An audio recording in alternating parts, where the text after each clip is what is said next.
정치권 이슈 살펴보겠습니다. 박민규 우석대 개건교수, 장성철 공감과 논쟁 정책센터 소장과 함께합니다. 안녕하세요. 어서 오세요. 안녕하세요. 안녕하세요.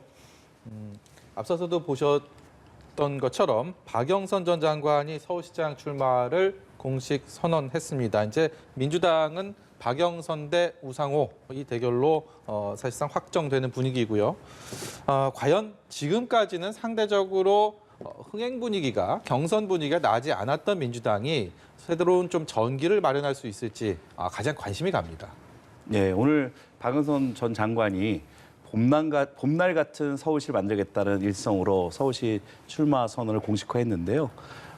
공약 같은 것도 좀 눈여겨볼 게 21분 컴팩트 도시를 만들겠다고 했어요. 네. 특이하게 보면 서울이라는 큰 도시를 50만 정도 규모로 21개로 나눈 다음에 21개 나눈 곳에 한 곳씩 21분 거리에 다 누구나 복합행정 서비스를 늘릴 수 있는 도시로 세밀하게 개발하겠다는 공약을 발표했는데요. 어쨌든 박 장관이 이번에 링에 오므로 인해서 민주당의 경선 분위기는 좀 뜨겁게 다뤄올 것 같고요.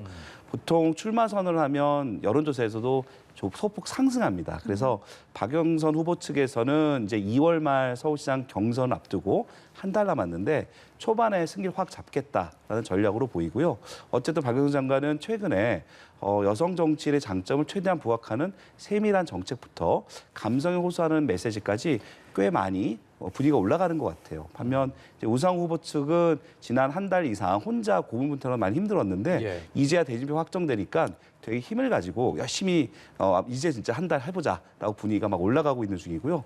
우상호 후보가 갖고 있는 기본적 장점에 플러스로 해서 뭔가 실력이 넘치고 또 본선 경쟁에서 풍분히 승리할 수 있는 후보라는 걸 강조하기 위해서 최대한 노력한다는 전략이라고 합니다. 이제 뭐 더 뛰어들 후보는 여야 모두 사실상 없는 상황에서 나올 사람들은 다 나온 상황인데 이제 진검승부 제대로 펼쳐지겠습니까? 어떻게 보십니까? 재밌어졌어요. 박영선 장관 같은 경우에는 능력, 인지도 이 면에서 상당히 뛰어나다라고 평가받지 않습니까? 봄날 같은 서울시장이 되겠다라고 하면서 좀 모승의 본능을 좀 발휘하는 것 같은데 저번 주인가요? 며칠 전에 아주 되게 그 친문 지지 세력의 마음을 얻을 수 있는 유명한 말을 하셨죠. 우리 대한민국은 문재인 보유국이다. 이 말씀을 하셨는데 이것은 경선 과정 중에서 친문 세력의 지지를 받고자 하는 하나의 슬로건이라고 생각을 합니다.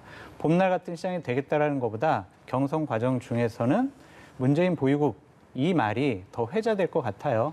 우상호 후보 같은 경우도 상당히 많은 준비를 통해서 부동산 정책을 상당히 발표를 많이 하고 있지 않습니까? 준비된 후보로서 상당히 역량을 보여주고 있는 상황에서 이미지와 정책 역량 이 두 분 다 뛰어납니다. 민주당 경선도 되게 재밌어지고 흥미로워졌다라고 말씀드립니다. 네, 그런가 하면 국민의힘은 이제 예비 경선 후보를 확정을 했습니다. 나경원, 오세훈 후보를 보면은 지난 2007년 대선이 떠오른다라는 이제 말씀들도 많이 하시는데 이게 장점도 있고 단점이 좀 있을 것 같아요. 근데 그동안 이 두 분들이 어려움도 많이 겪고 또 뭐 정치권에서 상당히 역량도 발휘하셨잖아요. 그래서 이제 서울시장 출마한 것에 대해서는 내공이 많이 쌓였다고 보여집니다. 국민의힘 후보 같은 경우에는 2월 5일 날 1차 경선을 통해서 예비 경선을 끝냅니다. 당원 20%, 일반 시민 80% 여론조사를 통해서 4명 정도를 추리게 되는데 이 과정 중에서 이제 한 일주일 정도 남았잖아요. 이 과정 중에서 나경원, 오세훈 그리고 기타 후보들이 국민의 서울 시민의 마음을 어떻게 살 것인지 이것도 상당히 흥미롭습니다. 당신들은 10년 전에 출마했던 사람들이야 이렇게 폄하할 건 아닌 것 같고요. 그동안 서울 시민들을 위해서 많은 준비를 해왔기 때문에 이 부분도 민주당의 후보들처럼 흥미롭게 서울 시민들이 바라보면 좋을 것 같다라는 생각이 듭니다. 네, 어떤 점을 좀 눈여겨보고 계시는지요? 국민의힘 입장에서 사실은 보수 야권 후보 단일화가 될지 안 될지가 진짜 관심인 것 같아요.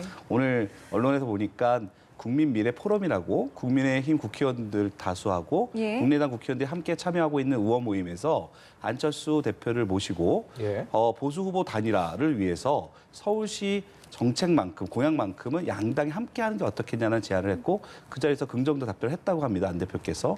어쨌든 제가 보기에는 서울시 보궐선거에서 보수 야권 후보 단일화가 가장 큰 핵심 이슈고 그 과정에서 우리 장 소장이 말씀하신 것처럼 2월 초까지는 이렇게 좀 가다가 예. 3월 초까지 과연 안철수 대표와 김종인 비대위원장 간의 힘겨루기가 어떤 결론이 날지 그래서 단일화의 여부나 일정이 언제쯤 결판이 날지 관심 있게 지켜보는 대목이라고 봅니다. 자연스럽게 안철수 대표 얘기도 장 소장께 좀 여쭤보도록 하겠습니다. 입당도 안 돼, 합당도 안 해, 단일화 제안은 거절당한 상황에서 오늘 예비 후보 4번으로 등록을 했습니다. 뭐 이대로 선거일까지 4월 7일까지 갈 거라고 예상하는 분들은 그렇게 많지는 않은 것 같은데요. 참 많은 변화가 있을 것 같습니다. 단일화는 될 것 같아요. 근데 2월 중엔 단일화가 될 것 같지 않고 3월 초, 그러니까 예를 들면은 국민의힘에서 3월 4일 날 최종 후보를 뽑지 않습니까? 예. 그 이후에 이제 단일화가 될 것 같아요. 3월 18일부터가 예비후보 등록이 되니까 이런 경우에는요. 지금 현재 안철수 대표 같은 경우에는 할 수 있는 게 별로 없어요. 그냥 가만히 있어야 됩니다. 냉각기를 가져라라고 말씀드리고 싶습니다. 예. 박 교수님께서 얘기하셨던 그 국민의당, 국민의힘 의원들 몇몇이 모여서 공동 공약 이런 것들을 내세우자라고 했잖아요. 예. 안철수 대표는 좋아요라고 했는데 국민의힘 지도부에서는 되게 지금 분노해하고 있어요. 단일화 문제는 지도부에 좀 맡겨달라. 이러한 협상 과정 중에 있을 여러 가지 일들도 우리 지도부에서 좀 여러 가지 플랜과 단계별로 우리가 협상을 진행할 테니까 제발 의원들은 좀 가만히 있어라. 이런 식으로 다독이고 있다고 하더라고요. 이러한 움직임에 대해서 김종인 위원장은 상당히 분노를 표하고 있습니다. 2월 4일 날 첫 번째 경선을 통해서 1등 후보가 뽑힐 겁니다. 예비 경선에서 1등 후보가 뽑히면 그 예비 후보가 앞으로 당신은 단일화에 대해서 어떻게 할 것이냐라는 질문을 받을 수밖에 없어요. 그 다음부터 일단 단일화 협상이 진행될 것 같다라는 생각이 들고요. 예. 2월 5일까지는 그냥 단일화 기싸움 이런 것조차도 없을 것 같아요. 국민의힘은 문을 닫아놓고 있는 상황입니다. 마이웨이를 가겠다. 네. 이 안 대표가 던질 수 있는 카드가 없다라고 한다면 글쎄요. 이 국민의힘도 별다른 반응은 보이지 않고 있고요. 그럼 이 상태로 계속 저희는 그냥 지켜봐야 되는 상황인 건지요? 그렇죠. 지금 안철수 대표가 딜레마에 빠졌습니다. 사실 안철수 대표가 서울 시민을 위해서 무엇을 하겠다라고 출마 선언을 발표는 했지만 예. 그 위에 모든 본인의 정책 일정은 단일화에 좀 매달려 있는 것 같고 본인의 네. 색깔을 못 세우는 것 같아요. 결국 안철수 대표가 그동안 국민적 지지를 받았던 이유 중에 하나가 기존 양당 정치 세력에 대한 불신을 기반으로 뭔가 새로운 정치를 하겠다고 했었고 서울시도 지난 전 박원시장 때보다 다른 모습을 보이겠다고 해서 출마 선언했는데 최근의 모습을 보면 단일화에 목매였던 모습입니다. 예. 하루속히 본인이 왜 서울시장에 출마했고 보수 단일화를 왜 외쳤는지에 대한 자신의 생각부터 정리하고 다시 한번 국민들과 시민들에게 말해야 될 타임이라고 생각합니다. 예. 자, 이번에는 정의당 이야기로 좀 넘어가 보도록 하겠습니다. 어제 상당한 충격을 주었던 정의당 김종철 대표의 성추행 사건과 관련해서 오늘 정의당 의원총회에서는 강은미 원내대표가 고개를 숙였는데요. 먼저 그 내용 듣고 대담 이어가도록 하겠습니다. 어제 우리 당 김종철 전 대표의 성추행 사건으로 큰 충격과 심려를 끼치게 된 것을 깊이 사과드립니다. 무엇보다 우선이 되어야 할 것은 처음도 마지막도 피해자의 목소리와 일상의 회복입니다. 장혜영 의원의 용기와 공동체에 대한 신뢰를 바탕으로 철저한 쇄신의 노력을 하겠습니다. 가해자가 어떤 직위와 위치에 있음에 상관하지 않고 무관용 원칙에 따라 사건을 해결해 나가겠다는 정의당의 원칙은 변함없이 지켜나갈 것입니다. 이번 사건으로 상처받은 모든 분들, 국민 여러분께 다시 한번 머리 숙여 사과드립니다. 네, 강은미 원내대표의 목소리 함께 들어보셨습니다. 당 내부의 자정 시스템이 그래도 신속하게 작용했다라는 점에서는 뭐 일부 긍정적으로 바라보는 시각도 있는 것 같습니다. 하지만 문제는 지금부터인 것 같은데요. 지도부 총사퇴라던가 당 해체 요구가 당 안팎에서 나오고 있거든요. 맞습니다. 이 부분 관련해서 당을 해체해야 되는 것이 아니냐. 정의당이 존재 정당으로서의 존재 가치를 잃어버린 것이 아니냐. 그러한 비판의 직면에 있습니다. 저는 이것이 쌓여왔다고 생각이 들어요. 예. 이것이 그냥 이번 일로 터진 것이 아니라 정의당이 결국에는 그동안 잘잘못을 떠나가지고 예. 내 편, 우리 진영과 관련된 일은 정치적인 계산을 통해 유불리를 따진 것이 이러한 것이 이번에 폭발한 것이 아니냐라는 생각이 듭니다. 작년에 조국 사태 때 그리고 고 박원순 시장 성비위 문제 관련해서도 조국을 옹호했습니다. 그리고 박원순 시장 관련해서 심상정 당시 대표 같은 경우엔 조문해야 된다. 이렇게 얘기를 했어요. 정의당 내부에서 비판이 상당히 많았습니다. 그래도 그냥 우리는 박원순 시장 너무나 옳은 일 많이 했고 아름다운 일 많이 했으니까 조문해야 된다라는 그런 생각을 가졌는지 아니면 정치적으로 우리가 박원순 시장을 조문해야 한다라는 생각을 가졌는지 알 수는 없지만 예. 잘못에 대해서 잘못했다라고 지적하지 못하는 정의당은 존재할 가치가 없다라는 것이 국민들, 정의당 당원들의 평가가 아니었나라는 생각이 듭니다. 장혜영 의원 상당히 괴로운 결정을 했을 거예요. 너만 다쳐라는 그러한 얘기를 많이 들었을 겁니다. 그럼에도 불구하고 용기 있게 자칫 잘못하면요. 저런 문제 때문에 한 진영이 무너질 수가 있어요. 정의당이 몰락할 수 있는 그런 문제거든요. 그럼에도 불구하고 이러한 일들을 밝혔다는 것 자체가 상당히 의미는 있지만 정의당으로서는 당의 존폐 이 가능성까지도 염두에 두고 앞길을 헤쳐나가야 될 위험한 상황에 처해 있다라고 말씀드립니다. 예, 이런 사건 자체를 정치적으로 어떻게 해석하느냐를 논의하는 것 자체가 어떤 의미가 있는지는 잘 모르겠습니다만 이번 보궐선거가 단체장들의 성비위로 인해서 이루어지는 선거기 때문에 선거를 앞둔 상황에서 이 정의당의 이런 성추행 사건이 불러오는 그런 여파라고 할까요? 그런 것들이 좀 더 커 보이고 더 우려가 됩니다. 보궐선거에도 영향이 좀 있을까도 싶은데 일단은 정의당에서는 무공천에 무게를 두고 있다라는 소식도 전해지네요. 네, 보궐선거 영향이 있겠죠. 근데 앞서 장 소장이 말씀하신 것처럼 저도 정의당 관련돼서 말씀 좀 드리고 싶은 게 김종철 전 대표 같은 경우에는 작년 10월에 어쨌든 양대 거대 정당에게 진보적 아젠다를 제시하는 실력 있는 진보 정당이 되겠다라고 취임 일성을 해서 이렇게 출발했는데 예. 성추행으로 당대표를 사퇴하고 정의당 자체가 큰 위기에 봉착했습니다. 근데 저는 정의당 분들께 좀 힘내란 말씀 좀 드리고 싶어요. 가장 어두울 때가 새벽이 오기 직전이라는 말도 있지 않습니까? 그동안 진보정당 운동을 해왔던 수많은 정치인들과 지지자들이 지금까지 끌고 온 정의당입니다.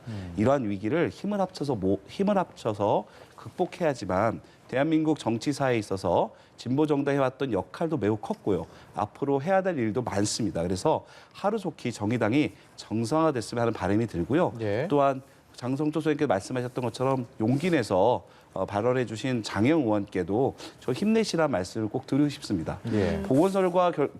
보궐선거의 영향이 당연히 있죠. 특히 민주당한테 악재가 분명합니다.